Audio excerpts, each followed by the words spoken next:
Alrighty, boys.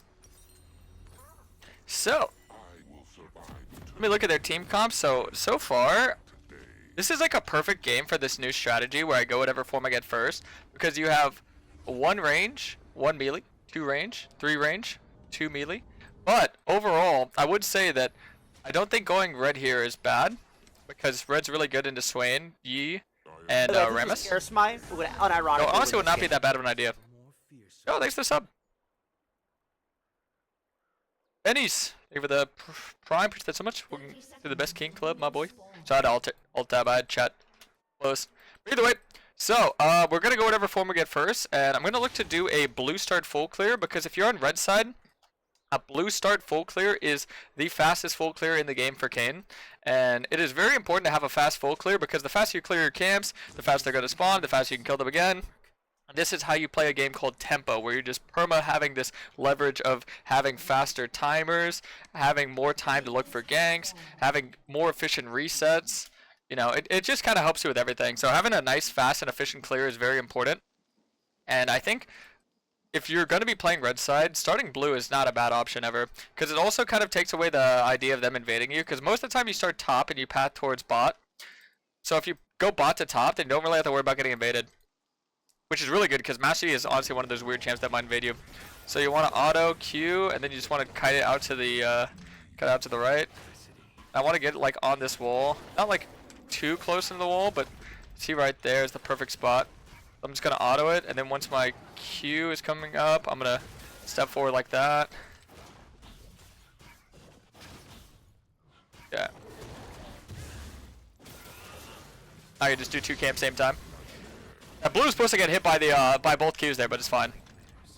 And then you just want to get this Gromp into the wall, and you want to make sure that you're queuing into the wall. The reason why you're queuing into the wall is because it cancels your animation. Then you always want to kite out your camps towards your next camp as they're about to die. Then you want to start in with W here, you want to queue them all, and then instead of kiting this towards the next camp, we're going to kite it into the wall, and we're going to just queue into the wall like this. And we're just going to auto it down, auto, and then W auto, and then we're going to put 2 in queue, and we can also probably ping out where Yi is, because I'm done with my 3rd camp, so you should still be on his 3rd camp, and then you're going to put 2 in your queue, you're going to queue over this wall, you're going to hit this 4 times, and then you're going to want to get behind it. W, okay, not bad. And now we're just gonna be able to do our red buff. So having like a nice efficient full clear is very important. I think one of the most important things for Kayn. So understanding just how to clear is very important. Understanding that your first clear should always be a full clear is probably the second most important thing. So the 3 things we've already kind of went over this game is what form we're going to go, or what form we ideally would want to go. And like I said, for me this game, it's very flexible. I can go whatever form I get first, because this is a comp where it's good to go either red or blue. You know, whenever they have 4 range, you always want to go blue. 4 or 5 range, you always want to go blue. If they ever have 4 or 5 melee, you always want to go red. Yeah, thanks for the sub. But if they have like 3 range or 3 melee, then that's kind of when you can go whatever form you want first. We see Yi down there, so notice how much faster we were done with our camps than he. And now we could just look to do the scuttle. Okay. I kind of want to look for this play on Swain while we have a timer, just because Yi should be on the scuttle. I was going to say maybe we can get his flash or something, but it's okay. We can do what you call an orb gank. What do you call that? I'll put a warden mid. This is a little pressure gank. Alright, all good. Reset.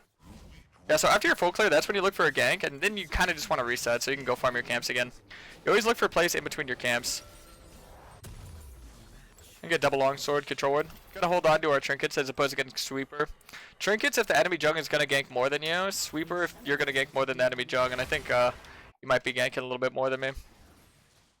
Okay, so Yi hasn't reset yet, which is really good for me because his timers are gonna be all out of whack. Because our camps are about to spawn right now, and the fact that I'm going to be starting my camp before he starts his camp means that I'm going to be getting that timer a little bit quicker, which means I'm going to have a little bit more time to look for ganks as well. And now that I'm done with my first full clear, keep in mind, the first full clear you should always just hard commit to it. You shouldn't ever really stop doing it, unless there's like obviously just like a 1 HP free gank, whatever. But after that, you can always kind of look for ganks in between your camps. So see, I'm just kind of like watching the waves. Like this is pushing in, so it's not going to be gankable. This is a reset, so it's not going to be gankable. Then you can also see top right here. It's going to be shoving in, which might be a good thing because, well, Unfortunately, Reducted DC'd, but if it was proper timers, then 530 would be when he's going to hit 6. But because he missed out on so much XP, he's not going to hit that 530 level 6. It would have been a free dive because this is like a slow shove, and then the crash would have been like 2.5 waves stacked on top of each other into a dive. But unfortunately, he did disconnect, so it's a little bit hard to do because he's not level 6. Because Reducted level 6 is very easy to dive with. Kayn level 6 as well, but I'm not going to be level 6, and neither is he. So we might be able to go for grubs here soon. So the whole grubs or dragon, it's very important based on what the enemy jung is doing and where you have prio on the map and where you don't have prio. So if my bot lane's getting shoved in perma and my mid lane's getting shoved in perma, then I can't really look for bot plays. But see how my top laner's pretty ahead and he has like prio for us? Like he could like move for me if I wanted. That's kind of what you want to look for.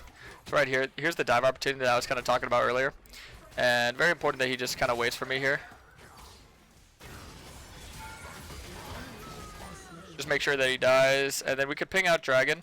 So, okay, before I used to say you should only really go for 1 grub, but I've been kind of fiddling around with the idea of getting 3, just because getting 3 grubs kind of makes it so they're forced to go for the next 3, and that honestly helps you with like make it a future play. So it's kind of a nice investment. But this is only if you're not going to get contested. If you're going to get contested, I think you should always take 1 and just run away, because you don't really want to fight too much early game. Because notice how I'm not pathing into the Yi. I'm not trying to path to fight the Yi.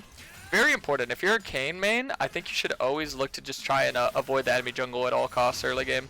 Just try to farm as much you can, build a lead naturally, I'd say, and then try and look through your lanes. Always try to play through them. So understanding like, okay, my Renekton's pretty ahead, he's doing well, we could make some plays off him. I'm gonna ping out over there, and then I'm gonna look for this invid. I wanna make sure that we have a control word on this, because Ivern is a champion that can kind of just sit here and mess with me if he wanted to. He couldn't steal the camp because he can't damage camps, but he could mess with me, definitely. Let me look for the dive here. Looks like he's trying to run away. Like he knows he's gonna get dove. Oh no, he's under tower. Got him. So I still don't know if he's actually in my bot side or not. But I just have to kind of assume that he isn't. Oh wait, no, yeah, he is. I was gonna say we have to assume that he isn't, because if I stay here and he goes top, I'm dead because he should be 6. But looks like he was bot. Might get some kills here though. That's bad. Yeah, you getting free gold is pretty scary. It looks like he only got 2 of my camps, which means I could probably go and take 2 of his if I wanted. You'll do nothing without me.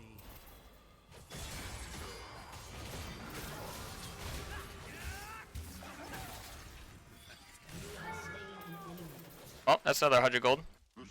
Well, never mind about the wolves camp. I'm not farming that. I think I'm just gonna go and farm till I get my item.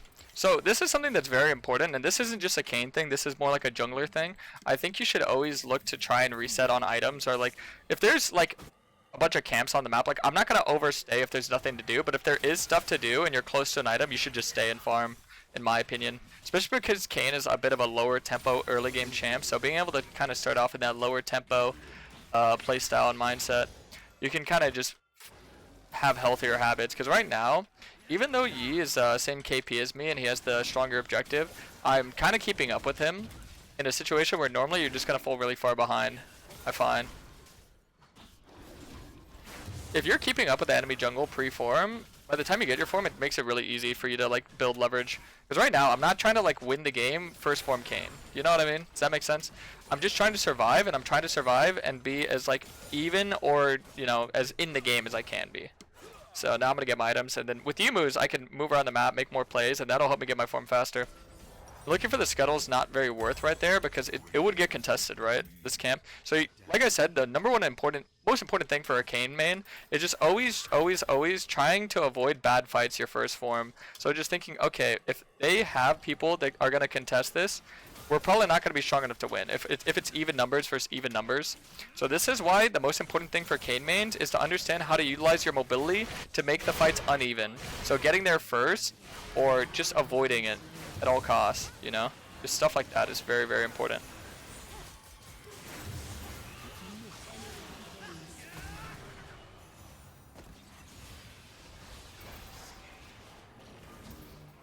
Yeah, he ran up.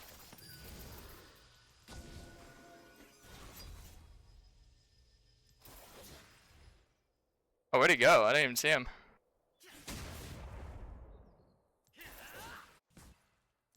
No idea. I should have honestly just went for the E, I think, instead of trying to kill Swain. I had to like space out Swain to wait his ult out. That's my fault. My bad. I trolled. I'm gonna work on getting my tier 2 boots. You always want to make sure that you're getting your tier 2 boots ASAP whenever you're rushing Yumu's. Yumu should always be your first item as blue Kayn. Always, always, always. I think Yumu's is really good right now with the changes where it gives 4% MS. Like I said, the only real strength that you have as a Kayn is the high mobility. Now that he has no ult and I have ult, see, this is like kind of something that you could use to build leverage, is understanding timers. So understanding, okay, if someone doesn't have flash and you do have flash, or someone doesn't have ult and you do have ult. Oh, that's huge. Yeah, Renekton's a monstrous champion. And now because he is dead, you always kind of want to think, what can I do when the enemies are off the map? And because he's dead, I should look to invade his camps. Rammus is there. So since we see Rammus, we can just look for the dive. I don't think they need me, but just in case they did, I can just hover it. Yeah, they do, I think. Okay. Pretty sure that we're still taking the camps, though. Because whenever you're taking the camps, you're just making it so you're always going to have that gold XP advantage on them. Makes it so they're less likely to fight you. But you know what? I'm actually thinking right now, I don't think I go for the dragon here because I got his bot side camps, right? So if I go top side, I can make sure that he doesn't get all 3 grubs, maybe. And I can also make sure I defend my my top side camps. I think the golden XP leverage is more important to play through. If they want to duo the dragon, they can, but I think I should play for this.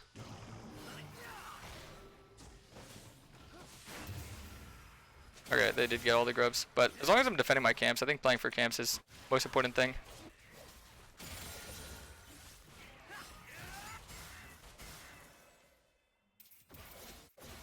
This is as it was meant to be.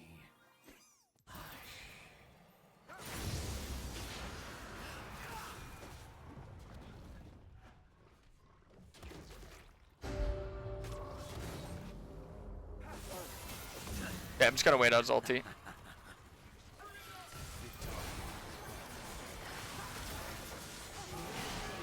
I gotta flash that wall, flash away from the wall, because I might just get Iverned. Nice. So I don't really want to go for the Gromp because of how low I am, but yeah, just looking to kind of force on them whenever you have leverage, because look at how ahead our top is, and then Ari was also there for the rotation. Rammus just rotated for like a good minute and a half, so it was unlikely that he was still going to be topside there. I mean, he could have, and that could have maybe went bad for us, but it was like a calculated risk, I think.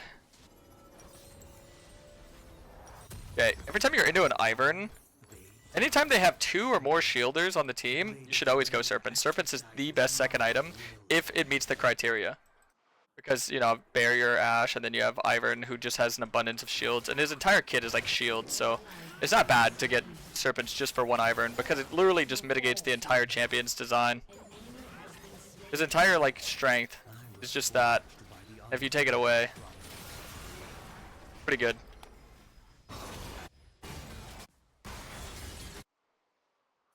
I don't think Yi went to his bot side, so just counting his CS at this point, because you could just press tab.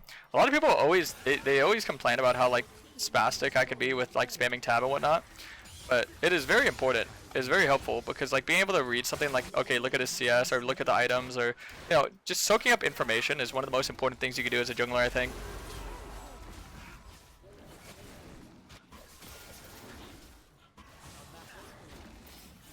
And yeah, notice how the second I got my blue form, I just look to play as aggressive as I can. And I think one of the most important things to keep in mind is you shouldn't like have this like perma-aggression mindset. You should learn to play aggressive through your leverages. So let's say I have a head laner. Oh, okay, I could play aggressive around this guy.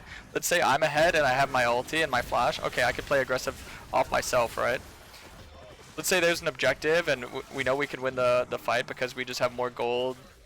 You have more ultis, more sum spells, then that's when you play aggressive. So kind of just understanding this hot, cold play style of, okay, we don't have advantage. Like, okay, right here we only have 3 people on the map, but, you know, Draven and Elise are both low. We should play a little bit smarter.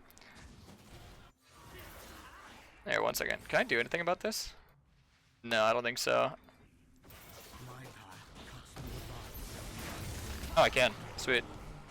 And see, I don't really need to chase because what I just tell you about leverages, it's more likely that he could have people rotate first for him than I could have people rotate first for me. But if I stall, and this is one of Kayn's greatest features in the mid to late game, is how long you can stall a scenario.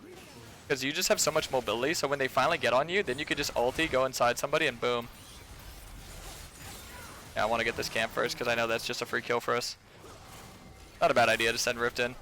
Whenever you have Rift, you should always look to take the T1 towers off the map.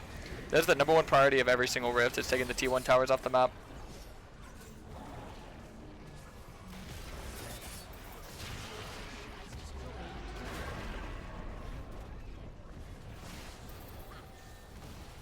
Someone in the bush. Yeah, anytime, notice whenever you ult, I just instantly ult myself. Yeah, I didn't want to like jump in there. I don't know if we can kill that guy.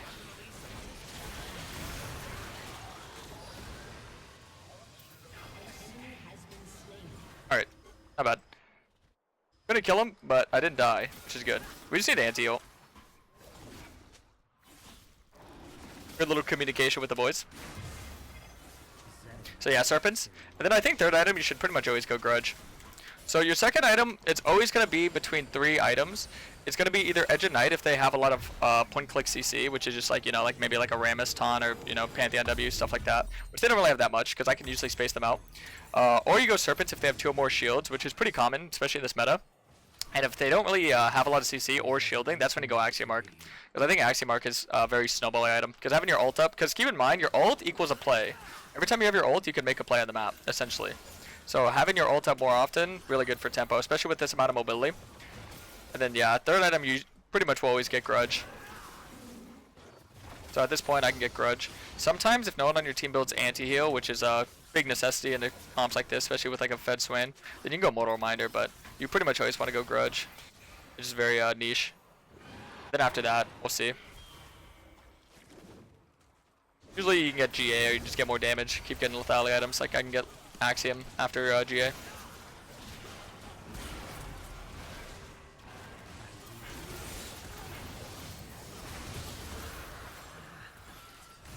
Yeah, the thing about supports like that is that most of the time when they go in and they're very separated, and your team has good like disengage, you can just kill them, even though he's like a tank.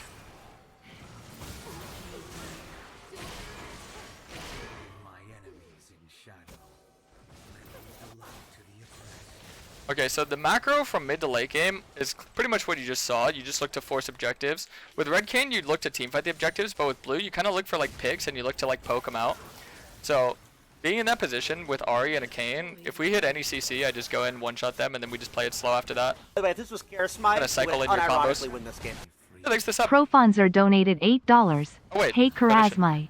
It's my homie Dash's birthday. You're the reason he played Kayn. He loves your streams. Was wondering if you can shout out and tell him happy birthday to make his day. Yeah, sure, I'll do that after game, because, sorry, I didn't really hear the name, because the donation alert for some reason on my end is very low, but I'll do it after game. I got you. It's a donation. I thought that was a sub, but it was a dono. Thank you. Sure, I got you. That's a good pick. Just let them get the kill. They don't really need me there. My ult's coming up soon, so we could maybe look for a play soon. This is as it was meant to be. I missed my W. I'm trolling.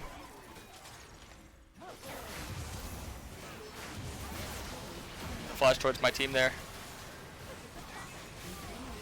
Nice. What am I doing? I'm eating every single... Oh, I'm trolling so hard. No one saw that. You also honestly could go Executioner and Grudge if you're really ahead. Which I am. So I might just do that. Yeah, my bad. I'm trolling, bro. I'm getting... Dude, those Ivern Q shootout so quick. I don't even have time to react to it. I ate both for free, lost my flash, and I died for free. But it's okay. Just means more game time. Yeah, sometimes you get a little bit too antsy with playing Kayn. You just want to fight and kill people, especially when your ult is up. But right there, we should just play it slow because, yeah, it was a siege and Renekton was working them top. Just something as simple as, like, understanding that Renekton's top and he's able to do so much because all their gold is on one player, and if that one player is opposite side of our strongest player, and it's very easy for that Renekton just to do whatever he wants. So honestly, all we had to do was just like not fight, just like chill and poke, and let Renekton do his thing. But like I said, I got too antsy. Unfortunately for me, I'm a bit of an antsy player, so I always be making crazy mistakes.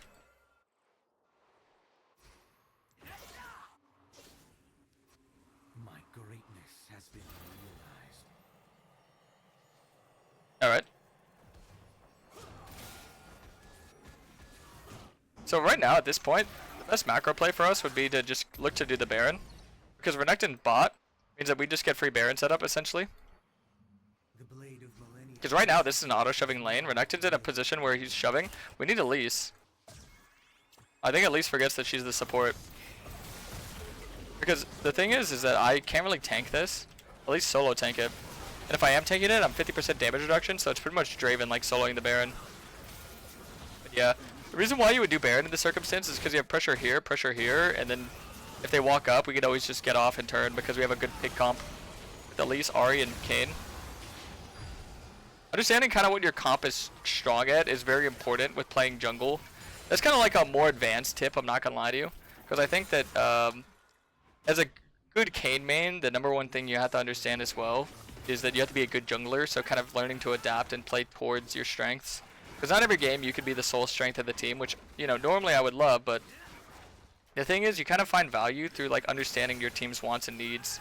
So just understanding like basic concepts of what you want to work around. Like if you have good team fight, you could look to like team fight more. If you have good skirmishing, you could look to skirmish more, which is like a smaller team fight, like 2v2s, 3v3s. Then, you know, good pick comp. I mean, that's Kayn's bread and butter right there, so just kind of looking for picks. Waiting for anyone to overextend and just forcing on them. I should get blue because we're sieging right now, and blue is very important for sieging. Especially now that it's a global buff. And then I'll just come around. One of the many, many perks of being such a high mobility assassin is that I can do whatever the hell I want, just get wherever the hell I want. So, there isn't really much downtime from me being off the map. See right there, when they're grouped in that situation, it's a little bit dangerous.